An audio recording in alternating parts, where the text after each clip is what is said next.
What if a terrible accident suddenly happened on a bridge, and from a military truck a number of dangerous lab-bred animals escaped? Trapped on that very bridge were 116 people, and those animals were now out to kill every last one of them. To make matters worse, the bridge itself was on the verge of collapsing. As panic set in, survival odds for the trapped humans dropped from 100 to nearly 0. How will they escape? Where did these deadly creatures come from? And why are they attacking humans? To find out, let's dive into the story. The tale begins in a secret Korean laboratory where illegal experiments were being conducted on dogs. Simultaneously, a meeting of the National Security Council was underway. The topic, a recent hostage crisis, where a terrorist group had captured a group of Korean citizens and demanded a hefty ransom. The head of the security department, soon to be the next president, firmly presented his argument against paying the terrorists. But he explained his points in such a convoluted and technical way that nobody in the room truly understood him. Luckily, his assistant, Young-won, was present. Calm and composed, he rephrased the entire proposal in a clear and convincing way, impressing everyone and improving the head's image tremendously. Back at the office, the head called Young-won in and personally praised him, even rewarding him with a bonus. He knew Jung-won had been raising his daughter alone after his wife's death, and now that daughter, Young-min, was preparing to study abroad. Young-min dreamed of becoming a fashion designer, but Jung-won didn't support her career choice. He instead wanted to send her to live with relatives in the US to pursue a more conventional education. Unable to afford her overseas studies, Jung-won decided to sell their home, and today, he was taking Young-min to the airport. While packing, Young-min couldn't understand why her father was going to such lengths, selling their house. But Jung-won was determined to give her the best possible future. On the way to the airport, they stopped at a gas station. When Jung-won handed his card to the attendant for a $4 bill, the man refused to take it. Jung-won found his behavior odd, rolled up the car windows and sped off, saying he'd pay the owner directly. Meanwhile, at the airport, we meet a famous athlete, Yura, a professional golfer, arguing with her assistant. Their passports needed renewal, and the airport authorities refused to let them board their flight today. Since the renewal would take one more day, their trip was postponed. Just then, an elderly woman approached Yura, mistaking her for her niece. Yura's assistant quickly realized the woman was suffering from dementia. As the woman began crossing the road, she was nearly hit by a vehicle, but Yura rushed in and saved her just in time. Moments later, the woman's husband arrived, thanking them and taking her away, though she couldn't even recognize him due to her illness. They were on their way to another city and needed to catch a nearby bus. Yura and her assistant headed toward a nearby hotel. As they crossed a bridge, a sudden, dense fog blanketed the area. News reports had already warned of unusual temperature drops causing extreme mist conditions. The visibility on the bridge dropped to nearly 0. At that moment, we're introduced to a streamer racing across the bridge in his sports car, live streaming the chaos. His reckless driving caused a massive multi-car pileup. Vehicles slammed into one another in quick succession, creating a massive blockade. Even a military truck was caught in the crash and flipped over. The situation on the bridge quickly turned dire. Back at the gas station, the owner yelled at the attendant for letting Jung-won leave without paying. When the attendant saw news of the massive bridge accident on TV, he realized that Jung-won must have taken that same route. Seizing the chance to collect the money, he hopped into a truck and headed toward the bridge. Meanwhile, Jung-won and Young-min were already driving across the bridge. Suddenly, a car in front of them flipped over. It was carrying a scientist named Dr. Young. Before Jung-won could react, 2 soldiers rushed to the vehicle and helped Dr. Young out. But instead of worrying about himself, Dr. Young insisted they first check on the dogs in the overturned military truck. When the soldiers reached the vehicle, they discovered the unimaginable. Every single dog had escaped from the truck. The soldiers and Dr. Young were in shock. No one knew what to do next. Jung-won watched everything unfold from his car. Suddenly, word spread among the soldiers. Those dogs had already killed one of their comrades in an unbelievably savage attack. That moment changed everything. The nightmare on the bridge had only just begun. As panic started to build on the bridge, Dr. Kang began to worry. How would they ever retrieve the escaped dogs now? The recovery operation had become so secretive and classified that the military decided to block all communication by jamming every civilian signal on the bridge. Phones stopped working. No one could call for help. Jung-won had no idea what was really going on. For now, he helped Dr. Kang into his car. But when he returned after a brief moment, he saw that Young-min had already stepped out and was wandering closer to the scene of the accident. As she cautiously walked along the edge of the bridge, her eyes locked onto a strange sight: a female dog repeatedly bashing her head against the railing. Disturbed, Young-min reached into her pocket and gently tossed a biscuit toward the dog to lure her in. As the dog approached, she noticed a deep wound on its forehead and the number 9 engraved into its collar. Just then, Young-won rushed over and pulled her away, and the dog, E9, vanished into the fog. Determined to uncover the truth, Jung-won kept pressing Kang for answers. But the military only gave vague replies, claiming that a helicopter would soon arrive to evacuate everyone. That was far from the real explanation. In frustration, Jung-won showed the soldiers his national security clearance badge and attempted to disable the jammer using his credentials, but the soldiers stopped him and ordered him to stay calm and wait. Meanwhile, the gas station attendant arrived on the bridge with a tow truck, chasing after Jung-won for the unpaid $4. When another man saw the tow truck, he offered the attendant money to tow a crashed vehicle to the side. The attendant, seeing a profit, gladly agreed. Back at the military's makeshift checkpoint, Jung-won had now been restrained to his own vehicle. He lost his temper and began threatening Dr. Kang, warning him that if he didn't get him released, the consequences could be severe. But Kang stayed focused. He knew the situation was slipping out of control, and if they didn't act fast, they would all die on that bridge. Kang quickly opened his laptop and launched a private application, issuing a command for the experimental dogs to return to the truck. One by one, the dogs began approaching, except for one, E9. Seeing this, Kang panicked. E9 had escaped their control. He immediately alerted the military that E9 had gone rogue. The soldiers decided they would have to recapture her by force. Just then, a military helicopter descended, dropping a massive cage next to the truck. Soldiers began guiding the other dogs into it one by one. Jung-won still didn't understand what was going on. Kang finally leaned in and whispered, "Ask your superiors about Project Silence." Fueled with new suspicion, Jung-won resumed arguing with the soldiers, demanding that the jammers be deactivated so he could contact the government directly and expose the truth. While this chaos unfolded, Kang tried once more to regain control over E9. That's when he noticed the gas station attendant's personal dog, Judy, on the bridge. The attendant had brought his dog with him, and now he tried to run toward her. But the soldiers, worried about the helicopter's takeoff and the chaos near the truck, blocked his path. At that moment, one of the soldiers found something critical, a chip from E9. And what they discovered next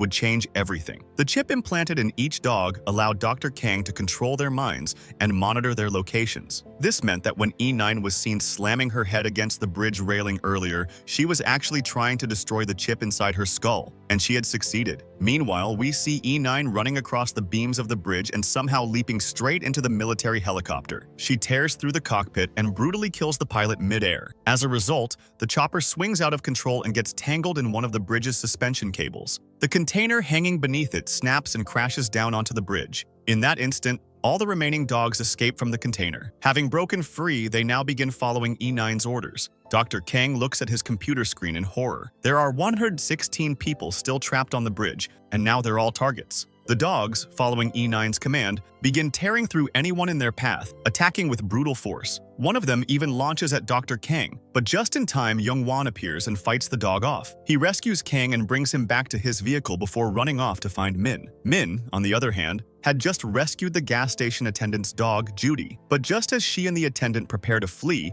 another violent dog emerges from the container. Fortunately, Jung-won arrives and shouts for everyone, including Min, the attendant, and others nearby, to run for their lives. Yura and Mi, meanwhile, had also gotten caught in the chaos. Armed only with her golf club, Yura braced herself to defend against any attacking dogs. The bridge had turned into a war zone. People were scattering, screaming, ducking for cover. The deadly dogs were killing indiscriminately, even attacking military personnel. The gas station attendant tried to run with Judy to his truck for safety, but there was already a killer dog inside the vehicle. He barely escaped, running forward again. Jung-won and Min had also jumped into a car to get away, but as they prepared to drive, Min spotted the attendant running toward them with Judy in his arms. She pleaded with her father to help him. Jung-won responded by popping open the trunk, and the attendant and Judy dove inside. Meanwhile, Yura and Mi made their way to a parked bus where many people, including the elderly couple they had met at the airport, were hiding. Jung-won continued to drive across the collapsing bridge, trying to escape,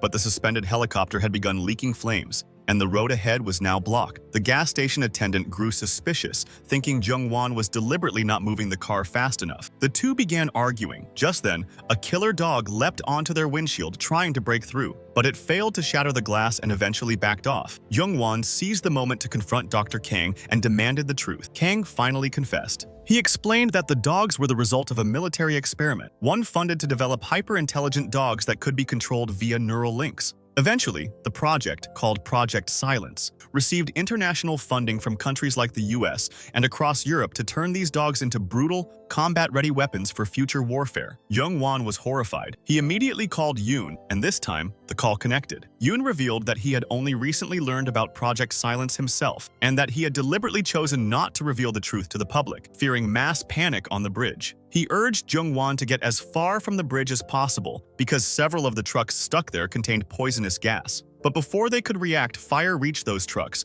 and a massive explosion shook the entire bridge. Toxic gas now began spreading across the area. Jung-won, Min, the gas station attendant, and Dr. Kang covered their faces and fled from the smoke, trying to survive. But the nightmare wasn't over. The suspension cables of the bridge had started to snap, and the entire bridge was beginning to collapse. All the survivors quickly board the bus, and the driver begins speeding across the bridge. The bus comes to a halt partway, just as the bridge starts collapsing. The front half of the bus dangles off the edge, while the back remains barely stable. Panic spreads among the survivors, who have no idea what to do. The scariest part was, they still didn't know where these dogs came from or why they were attacking humans. Jung-won lies to calm everyone down. He tells them these were military dogs that had been genetically altered to the point where the modifications reached their brains, making them uncontrollably aggressive. That's why the military was transporting them for termination, until the bridge accident occurred. Although the passengers were skeptical, they had no other explanation or option, so they reluctantly believed Jung-won. The only person who knew the truth was the gas station attendant, and Jung-won feared he might reveal everything. So he pulls the attendant aside and convinces him to stay quiet, promising him a $100 reward and even a government award once they made it out alive. The greedy attendant agrees and promises to keep his mouth shut. By now, special forces arrive on the bridge searching for the rogue dogs. When they don't see any, they instruct everyone on the bus to step outside. While most people begin disembarking, Dr. Kang tries to warn them that the dogs may be hiding, but Jung-won trusts the special forces and brings Kang with him. They needed Kang alive for the ongoing investigation. Suddenly, the killer dogs reappear and start attacking everyone. Chaos erupts again. Jung-won barely manages to save Min and places her in a safer spot. He then returns to the bridge to look for a radio to call for help. Instead, he finds a diary written by his late wife, the same one Min had brought and cherished. He takes it and returns to Min, who was re-watching her mother's final hospital footage. Jung-won and Min then regroup inside a car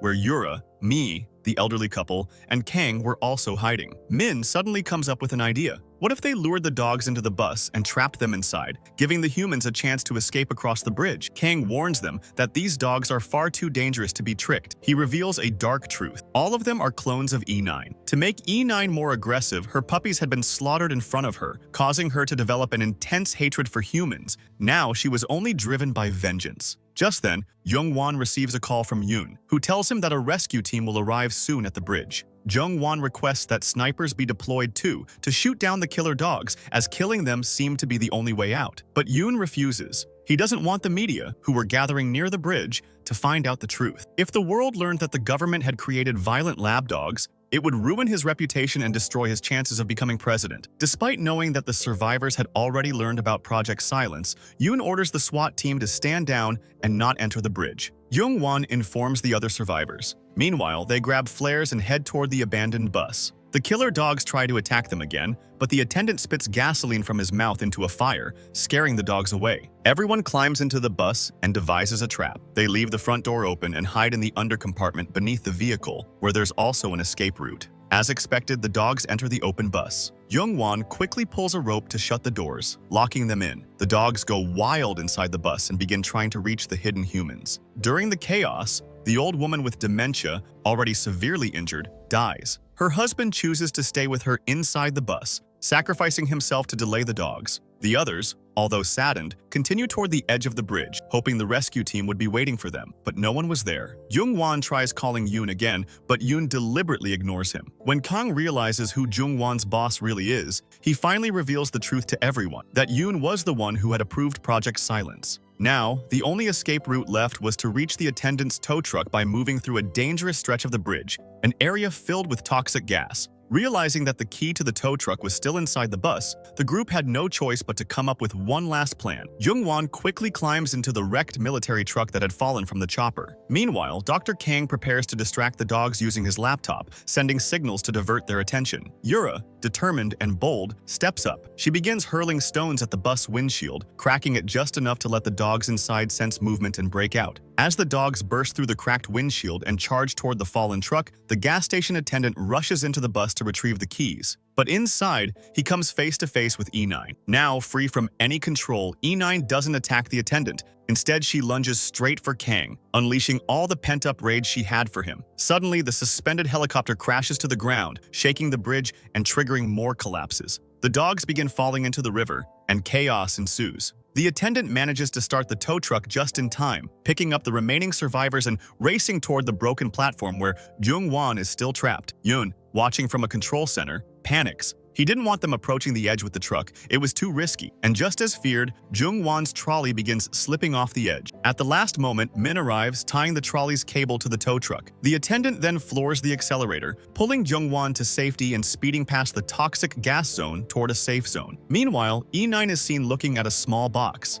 Despite having the chance to escape the bridge, she dives into the river with the box instead. Moments later, she emerges at the shore, with a puppy in her mouth. The box had contained one of her pups, and she'd risked everything to save it. Standing at the riverbank, she looks back toward the collapsing bridge. Her rage was gone. She didn't seek revenge anymore, only peace. The final scenes cut to the media swarming the safe zone. Reporters and Yoon are both there, assuming all the survivors had perished. But when Jung-won appears, very much alive, Yoon begins to sweat in panic. In front of everyone, Jung-won punches him and exposes the truth about Project Silence. Kang joins him, revealing how the dogs were genetically engineered and weaponized with deadly consequences. The world finally learns what happened and who was truly responsible. As the dust settles, we return to E9. She rests quietly beside her surviving pup, her vengeance satisfied not through violence but through love. Because after all, a mother's heart knows no hatred greater than her love to protect. And with that, this thrilling and emotional story comes to an end. If you enjoyed this explanation, don't forget to like the video, subscribe to the channel, and turn on all notifications. I'll be back with more amazing stories very soon. Until then, tata and goodbye.